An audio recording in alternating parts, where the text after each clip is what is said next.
Puji Tuhan, kita bersyukur hari ini kita bisa beribadah kepada Tuhan di tengah-tengah situasi yang sukar sulit.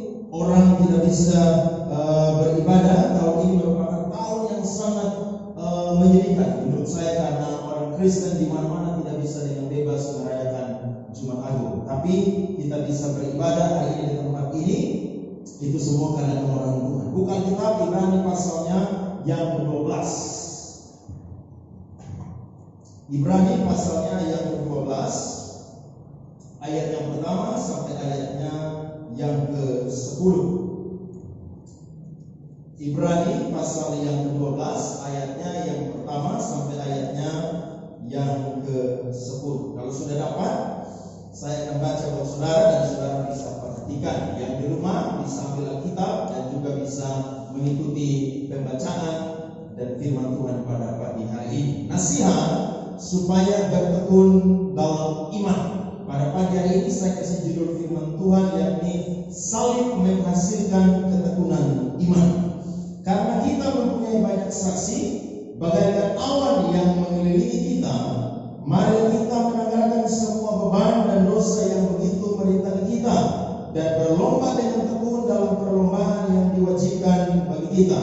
Marilah kita melakukannya dengan mata yang tertuju kepada Yesus yang memimpin kita dari dalam iman, dan yang membawa iman kita itu kepada kesempurnaan, yang dengan mengabaikan kehinaan tekun memikul salib ganti sukacita yang disediakan bagi Dia yang sekarang duduk di sebelah kanan takhta Allah. Ingatlah selalu akan Dia yang tekun menanggung bantahan yang sehebat itu terhadap dirinya dari pihak orang-orang berdosa, supaya jangan kamu menjadi lemah dan putus asa. Dalam pergumulan kamu melawan dosa, kamu belum sampai mencucurkan darah, dan sudah lupakan kamu akan nasihat yang berbicara kepada kamu, kepada anak-anak.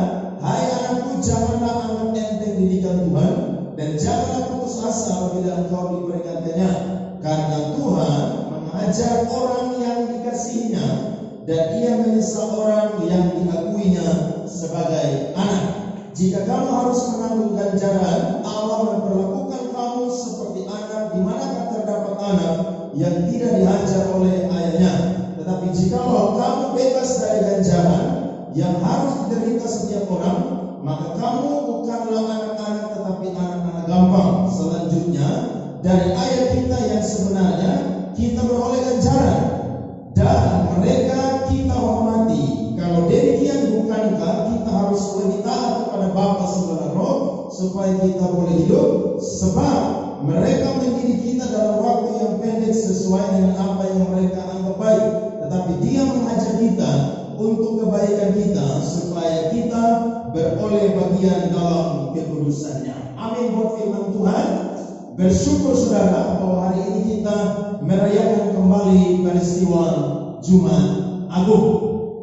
Nah saudara, Paulus yang kita yakini sebagai penulis kitab Ibrani, dia menasihati orang-orang Ibrani yang sudah ada di dalam Tuhan. Dia memberikan kepada mereka yang nasihat yang penting tentang bertekun di dalam iman. Kalau dia memberikan nasihat tentang bertekun di dalam iman, berarti ada orang yang tidak pernah bertekun dalam iman, atau juga ada orang yang mungkin sedang imannya mengalami kegoncangan, mengalami tawar hati, sehingga dia tidak bertekun di dalam iman. Nah, Paulus rindu supaya jemaat-jemaat Ibrani yang sudah mengenal Kristus, mereka menjadi orang-orang Kristen yang sungguh-sungguh bertekun di dalam iman. Kalau saya bisa tanya kepada kita semua, sudah sejauh mana kita bertekun di dalam iman, maka pasti jawabannya akan berbeda-beda. Ada yang berkata bahwa saya tekun sekali, ada yang berkata bahwa saya kadang-kadang tekun, kadang-kadang tidak tekun. Tapi ada juga yang berkata bahwa saya tidak bertekun sama sekali. Nah, ini merupakan jawaban yang berbeda dari setiap orang yang mengiring Tuhan. Nah, dengan alasan ini maka Paulus memberikan suratnya agar orang-orang yang sudah ada di dalam Tuhan, mereka bertekun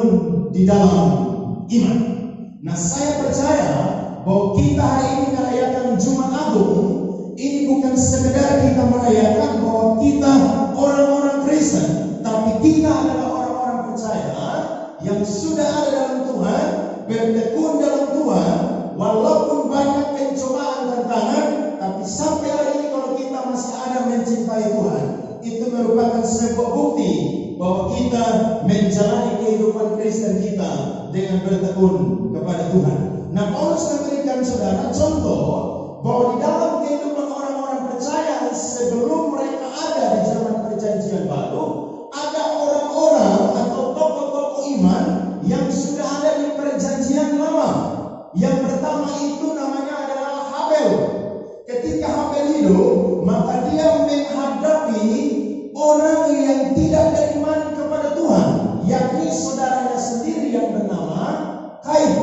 Ketika Kain mempersembahkan yang biasa-biasa, maka Habel mempersembahkan yang terbaik. Firman Tuhan mencatat juga ada Henok.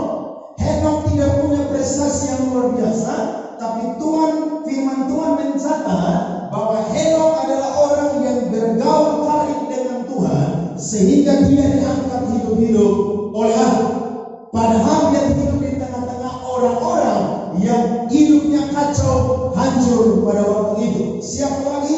Nuh berkorban 120 tahun, tidak ada satu orang pun yang bertobat. Tapi dia terus berkorban karena dia tahu bahwa sebentar lagi Tuhan akan mendatangkan hujan dan juga banjir, bahkan air bah yang akan terjadi sehingga memusnahkan dunia. Siapa lagi? Abraham. Ketika Tuhan panggil dia keluar dari negerinya yang makmur, maka dia harus belajar percaya kepada janji Tuhan. Dan siapa lagi yang firman Tuhan catat? Ada Gideon, ada Barak, ada Daud, dan lain sebagainya. Berarti dengan teladan-teladan iman yang sudah ada di zaman perjanjian lama, orang-orang yang hidup di perjanjian baru, dan kita yang hidup hari ini, kita harus tahu bahwa mereka adalah orang-orang yang berjuang mempertahankan iman mereka. Amin, saudara. Maka kita pun juga harus berjuang untuk bertekun di dalam iman kita. Kalau mereka pada waktu itu belum mengalami yang namanya kepenuhan berkat rohani, yakni mengalami penebusan dari Yesus Kristus lewat kematian Kristus di kayu salib, maka hari ini kita bersyukur, maka kita mengalami yang namanya pengorbanan Kristus dengan luar biasa. Pasalnya yang ke-11 ayatnya yang ke-38. Ibrani pasal 11 ayatnya yang ke-38. Dunia ini tidak layak bagi mereka. Mereka mengembara di padang gurun dan di pegunungan, dalam gua-gua dan celah-celah gunung. Dan mereka semua, perhatikan, tidak memperoleh apa yang dijanjikan itu, sekalipun iman mereka telah memberikan kepada mereka suatu kesaksian yang baik. Sebab Allah telah menyediakan sesuatu yang lebih baik bagi kita. Tanpa kita, mereka tidak dapat sampai kepada kesempurnaan. Jadi kita berbahagia karena kita mengenal berkat rohani yang sangat sempurna, yakni kita mengalami penebusan Kristus, hubungan kita diperbaiki antara kita dengan Allah Bapa, dan hari ini kita menerima berkat rohani yang luar biasa. Nah, Paulus mencatat ini, saudara, agar jemaat-jemaat dan kita semua menjadi orang-orang percaya yang bertekun di dalam iman. Nah, saya mencatat ada 3 ketekunan yang harus kita hasilkan ketika kita menjadi orang-orang Kristen yang sudah beriman kepada Tuhan.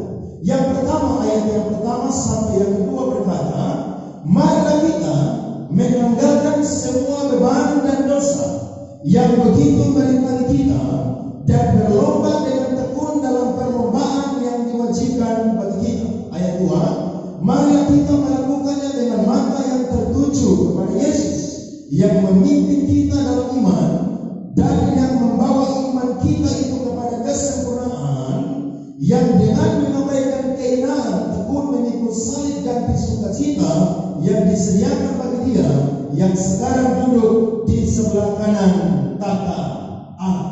Ketekunan yang pertama yang harus kita hasilkan adalah kita harus bertekun di dalam perlombaan iman. Nah, perlombaan iman, saudara, tidak pernah kita bisa selesaikan dengan sempurna ketika kita masih punya beban dan dosa di dalam kehidupan kita. Apa itu beban, saudara? beban adalah keterikatan dengan hal-hal duniawi sampai hari ini.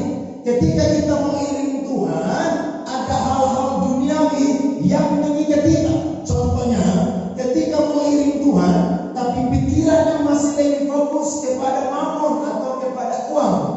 Sehingga ketika ada waktu-waktu dengan Tuhan harusnya bersekutu, tapi waktu itu dipakai untuk mencari uang. Padahal Tuhan sudah berikan dari hari Senin sampai hari Sabtu itu waktu mencari uang. Tapi hari Minggu orang lupa untuk beribadah kepada Tuhan. Orang juga berpikir bahwa kekayaan materi itu lebih penting sehingga mereka lebih mengutamakan yang namanya hal-hal yang bersifat materi. Mereka juga lebih suka dengan hobi-hobi yang membuat mereka tidak bisa meluangkan waktu mereka untuk beribadah, bahkan juga melayani Tuhan. Nah, ini beban yang harus kita tanggalkan di dalam kehidupan kita. Kemudian dosa juga harus kita tanggalkan di dalam kehidupan kita. Kehidupan yang lama semuanya harus kita kubur. Bahkan Paulus berkata dalam kitab Kolose, matikanlah segala keinginan. Dan artinya kita semua harus menanggalkan beban dan dosa supaya kita bisa berlomba di dalam perlombaan iman. Saudara lihat kalau orang lomba lari, kira-kira dia pikul beban atau tidak? Tidak ada. Yang ada adalah dia pakai pakaian itu seringan mungkin, setipis mungkin, supaya ketika dia lari, maka tidak ada beban berat yang bisa menghalangi ketika dia sedang berlari. Bahkan pakai sepatu pun juga adalah sepatu yang ringan, sehingga ketika dia lari, maka tidak ada beban yang bisa menghalangi dia untuk mencapai target yang sudah dia inginkan atau yang sudah dia perlukan ketika pada waktu itu. Nah, saudara lihat, kita harus menjadi orang-orang Kristen yang sungguh-sungguh setia bertekun di dalam perlombaan iman kita. Krisis hari ini mulai terjadi, virus corona terus menyebar, orang takut di mana-mana, tidak ada yang bisa mengatasi sampai hari ini.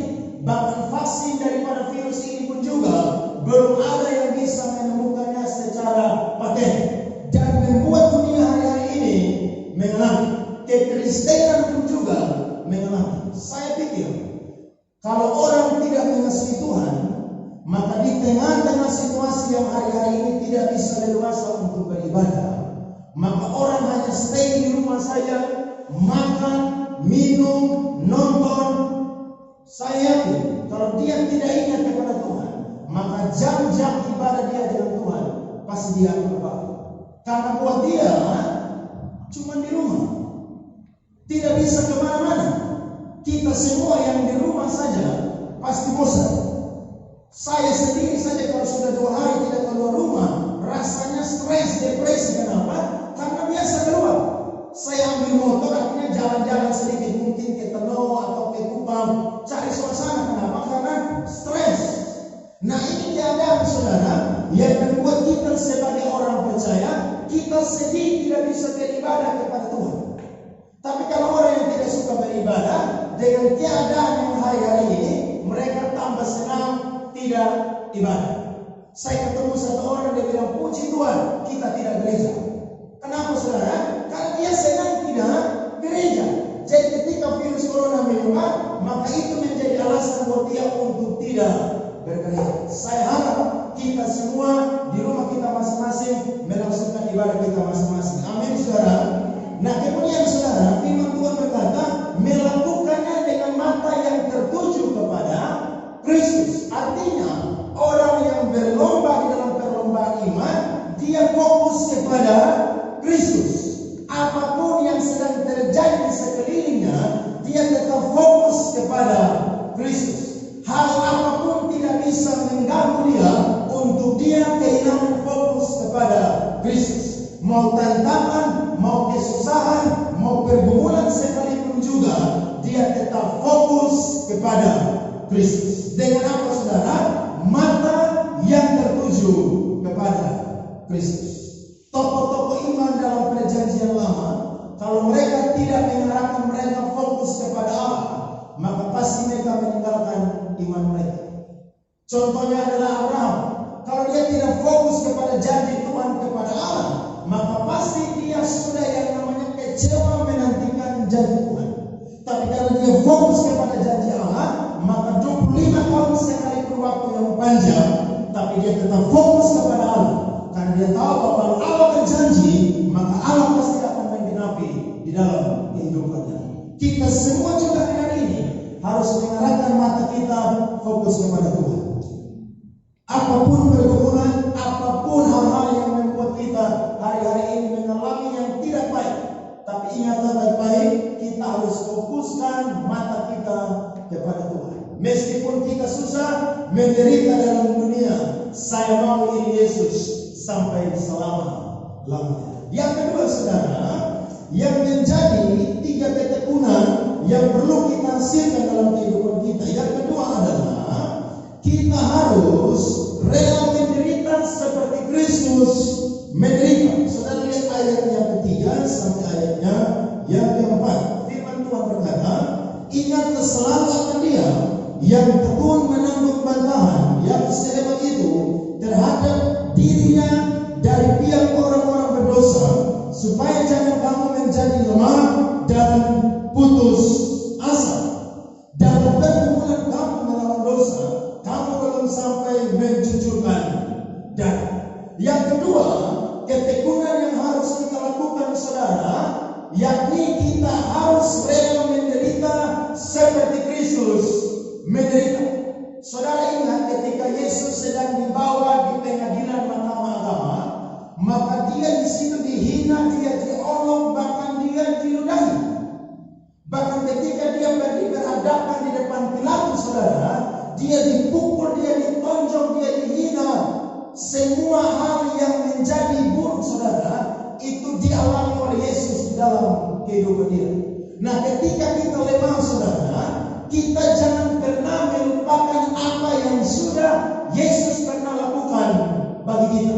Ketika kita lemah, kita ingat bahwa Yesus pernah menderita bagi kita.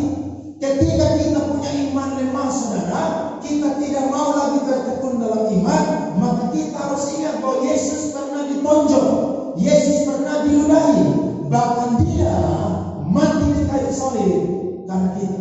Jadi saudara, perhatikan, kita semua menjadi orang-orang Kristen yang hari-hari ini harus bertekun di dalam penderitaan mengiring Kristus. Saya yakin ketika kita iring Tuhan, kita diberkati oleh Tuhan. Kita mengalami kemakmuran dari Tuhan.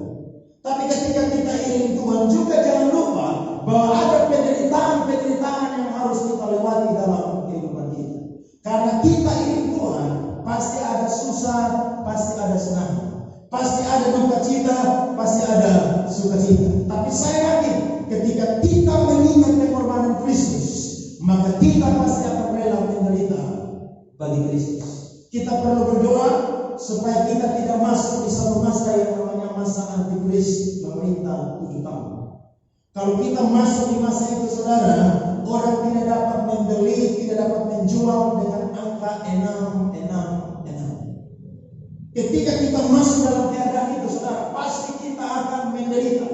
Hari ini saja dunia mengalami kelumpuhan ekonomi yang luar biasa. Krisis mulai melanda dan orang-orang tidak bisa bekerja, orang-orang tidak bisa beraktivitas, bahkan ekonomi hancur. Saya dengar waktu 2 minggu yang lalu, dunia ini khususnya Eropa dan Amerika mengalami kerugian, saudara, kurang lebih puluhan miliar US dollar. Berarti saudara tahu sekian ribu triliun. Sampai Menteri Keuangan dari negara Jerman bunuh diri. Kenapa? Karena dia bingung bagaimana menggunakan uang negara agar bisa membiayai kehidupan rakyatnya, dan bagaimana mengganti hutang ketika virus corona terjadi di bangsanya, mungkin melakukan pinjaman dan lain sebagainya. Hari ini kalau kita mungkin lihat orang sedang membantu, itu bukan bantuan yang gratis. Itu bisa saja bantuan yang mungkin itu utang atau pinjaman. Karena rakyat begini Nah, dengan keadaan yang demikian saudara, maka kita melihat bahwa penderitaan pasti kita akan alami dalam kehidupan kita. Mungkin penderitaan fisik, kita punya sakit, kita doa-doa tapi Tuhan belum sembuhkan. Itu penderitaan. Paulus bilang, itu duri dalam daging. Dia sudah berdoa 3 kali, tapi penyakitnya tidak sembuh. Tapi justru dalam kelemahannya, firman Tuhan berkata, kasih karunia-Ku cukup bagi kamu. Ketika kita mengiring Tuhan, kita bukan jadi orang yang hebat, kita bukan jadi orang yang punya prestasi, tapi yang Tuhan cari bukan prestasi, tapi yang Tuhan cari adalah kita menjadi orang-orang Kristen yang bergaul erat dengan Tuhan. Ingatlah akan penderitaan Kristus. Kristus mati saudara di salib. Salib merupakan hukuman yang paling berat, hukuman yang paling menghinakan bagi orang-orang Yahudi dan juga bagi pemerintahan Romawi. Orang yang disalibkan adalah orang yang sudah melakukan kejahatan yang paling berat, sehingga dia harus menerima salib. Tapi saudara lihat, Yesus tidak berdosa, tapi karena kita, dia menjadikan dirinya berdosa. Untuk apa saudara?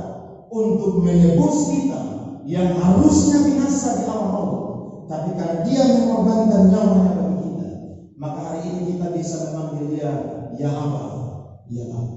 Ingat pengorbanan Kristus. Jadi kalau kita lemah, kita harus yang namanya mengingat akan pengorbanan Kristus.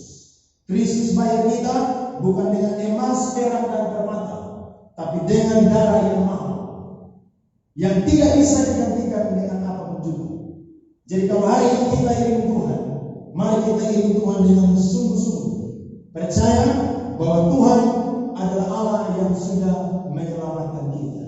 Dia adalah Tuhan yang sudah menebus kita, sehingga keselamatan terjadi dalam Yesus Kristus. Yang ketiga, yang saya catat, ketekunan yang ketiga adalah kita harus selalu mau dibentuk oleh Kristus. Ayat yang kelima berkata, dan sudah lupakan kamu akan nasihat yang berbicara kepada kamu seperti kepada anak-anak. Hai anakku, janganlah anggap enteng didikan Tuhan, dan janganlah putus asa apabila engkau diperingatkan. Ayat 6, karena Tuhan mengajar orang yang dikasihinya, dan ia menyesal orang yang diakuinya sebagai anak. Yang ketiga, kita harus mau jadi orang Kristen yang selalu dibentuk oleh Kristus. Amin saudara. Nah, pembentukan Kristus saudara berbeda dengan pembentukan manusia. Paulus memberikan sebuah gambaran atau metafora bagaimana seorang ayah secara duniawi dia mendidik anaknya untuk kehidupan hari ini. Tapi Kristus mendidik kita untuk kehidupan yang akan datang. Saudara pilih mana? Kehidupan untuk hari ini atau kehidupan yang akan datang? Saya jamin pasti kita akan memilih kehidupan yang akan datang. Karena kehidupan yang akan datang adalah kehidupan yang dekat. Itu sebabnya kalau saudara ada salah, saya salah saudara, menyimpang dari jalan-jalan Tuhan, maka ketika Tuhan menegur kita, maka kita harus apa? Harus kembali kepada jalan Tuhan yang benar. Ketika saudara dulu cinta Tuhan, tapi tiba-tiba sekarang saudara punya cinta akan Tuhan, sudah mulai pudar, bahkan hampir pudar, maka Tuhan menegur saudara sama seperti jemaat yang ada di kitab Ayub, bahwa kamu telah kehilangan kasih mula-mula. Ketika kita mulai kehilangan kasih mula-mula, maka Tuhan menegur kita supaya kita kembali kepada kasih mula-mula. Ketika kita yang dulunya hidupnya benar, tapi gara-gara pengaruh dunia, kita mulai kembali kepada kehidupan yang lama. Dulu kita sudah berhenti dari minum-minum mabuk, dari rokok, dari pergaulan yang buruk, dari hal-hal dunia yang tidak menyenangkan Tuhan. Tapi ketika kita kembali kepada jalan itu, kalau Tuhan sayang kepada kita, maka Tuhan pasti akan menegur kita sehingga kita kembali kepada jalan yang benar. Makanya berbahagia kalau kita ada dalam Tuhan dan status kita adalah anak Tuhan. Ketika kita Saya jadi ingat ketika dulu saya melayani waktu di Jakarta, dapat uang cukup banyak. Tiap bulan itu saya mengajar, saya melayani karena digaji oleh gereja. Tiap bulan dapat uang belasan juta. Nah dulu tidak pernah pegang uang belasan juta. Ketika dapat uang belasan juta, saudara, wih sangat banyak. Kalau saya dapat uang belasan juta, maka saya juga harus kasih perpuluhan sesuai dengan apa yang saya dapatkan. Tapi saya pikir, perpuluhan kan tidak perlu dikasih. Yang penting kan saya mempersembahkan kehidupan saya. Padahal saudara, saya mau berkata, perpuluhan merupakan standar yang paling rendah bukti bahwa kita mengasihi Tuhan. Kalau kita tidak setia dengan itu saja, omong kosong bahwa kita bilang kita mengasihi Tuhan. Jadi saudara, saya tidak beri perpuluhan saudara berbulan-bulan lamanya. Tahukah saudara, ketika sampai puncaknya, saya mengalami, saudara tahu, sebuah persoalan. Dan persoalan itu membuat saya mengeluarkan uang 2 kali lipat yang harusnya saya berikan kepada Tuhan, yang menjadi bagian Tuhan. Ketika saya mengalami masalah itu, Tuhan bilang kepada saya, kamu tidak setia, kembalikan persekutuan. Saya minta ampun kepada Tuhan, dan sejak saat itu saya memberikan persekutuan dengan setia kepada Tuhan sampai hari ini. Saya memberi bukan karena Tuhan miskin, tapi Tuhan berkata supaya ada persediaan di dalam rumah Tuhan. Dan lihatlah, aku akan membukakan tingkap-tingkap surga dan memberi engkau berkat. Kalau saya tidak disayang Tuhan, Tuhan tidak tegur saya. Tapi karena Tuhan sayang saya, maka Tuhan bilang kamu harus setia mengembalikan bagian Tuhan. Dulu kasih persembahan saudara ogah-ogahan, kasih yang biasa-biasa. Tapi sekarang belajar memberi yang terbaik. Sekalipun mungkin kurang, tapi berusaha untuk belajar memberi yang terbaik. Karena Tuhan sudah menjadikan dirinya miskin karena kita. Dia rela miskin supaya apa saudara? Kita semua kaya. Kaya dalam hal rohani maupun juga kaya di dalam perkara-perkara jasmani dalam kehidupan kita. Nah Tuhan mau saudara agar kita menjadi orang-orang yang bertekun. Bertekun di dalam apa? Selalu mau dibentuk oleh Tuhan. Kalau saudara dibentuk oleh Tuhan, jangan pernah protes. Karena saya tahu bahwa kita bukan permata, tapi kita adalah emas. Emas adalah satu-satunya benda yang akan dilihat kemurniannya ketika dibakar. Ketika dia dibakar saudara, maka yang tidak murni itu pasti akan dipisahkan. Yang sisa adalah yang murni. Dan yang murni itulah yang harganya sangat mahal. Nah kita ini saudara seperti apa? Emas. Ayub berkata, seandainya dia memuji aku, maka aku akan muncul atau timbul seperti apa? Emas. Artinya kita menjadi orang-orang Kristen yang harus rela dibentuk oleh Tuhan. Pembentukan Tuhan beda-beda dalam kehidupan kita. Amin. Tidak ada yang sama. Masing-masing orang punya pembentukan yang berbeda. Kalau ada orang yang keras kepala, Tuhan tegur dia juga dengan keras kepala. Tapi kalau ada orang yang lembut saudara, Tuhan panggil dia dengan apa? Lembut. Jadi pembentukan Tuhan saudara itu beda-beda. Tapi tujuannya cuma satu, supaya apa? Kita memperoleh kehidupan yang kekal di surga bersama dengan Kristus. Hari ini Jumat Agung kita merayakannya sudah belasan tahun, mungkin puluhan tahun dalam kehidupan kita. Tapi izinkan saya mau mencas rohani kita lagi pada pagi hari ini. Yang pertama, ayo kita menjadi orang-orang Kristen yang bertekun di dalam perlombaan iman kita. Kalau iman saudara hari ini mulai tawar, mulai goncang, saudara bilang kepada iblis, saya mau bertekun kepada Tuhan. Nyata engkau dari kehidupanku. Kalau saudara sedang lemah dalam iman, tidak bertekun, maka saudara harus punya pikiran bahwa saya ingin Tuhan bukan terima yang baik saja, yang enak saja, tapi saya harus rela menderita seperti Kristus menderita. Dan yang ketiga, saya harus mau selalu dibentuk oleh Tuhan. Kalau saya salah, saya siap ditegur oleh Tuhan.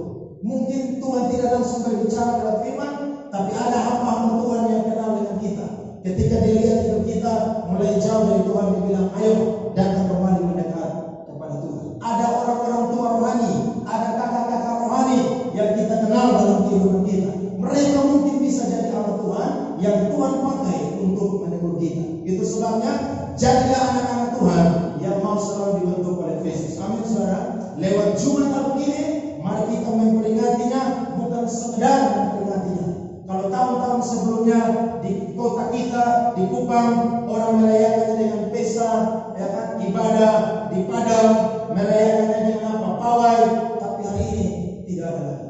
Ini kembali mengingatkan kita supaya kita harus mengingat Paskah itu bukan sebuah pesta yang murah-murah, tapi menjelang Paskah atau Jumat Agung adalah peristiwa di mana kita merenungkan bahwa ada satu orang dan hanya satu orang saja yang bisa menebus kita. Namanya adalah Yesus Kristus. Saudara punya apapun juga tidak bisa menggantikan Kristus punya pengorbanan dalam kehidupan kita. Itu sebabnya mari bertekun dalam iman. Karena saya percaya salib yang Tuhan berikan kepada kita akan menghasilkan ketekunan dalam kehidupan kita. Jaga bersama dengan Tuhan, dan saya percaya Kristus mati hari ini. Dia sudah bangkit lagi pada hari yang ketiga, dan saya yakin dan percaya itu menandakan bahwa Dia adalah Tuhan yang hidup, bukan Tuhan yang mati. Dia bukan Tuhan yang kalah, tapi Dia adalah Tuhan yang menang. Amin. Berkenan dalam firman Tuhan. Mari kita bangkit berdiri saudara.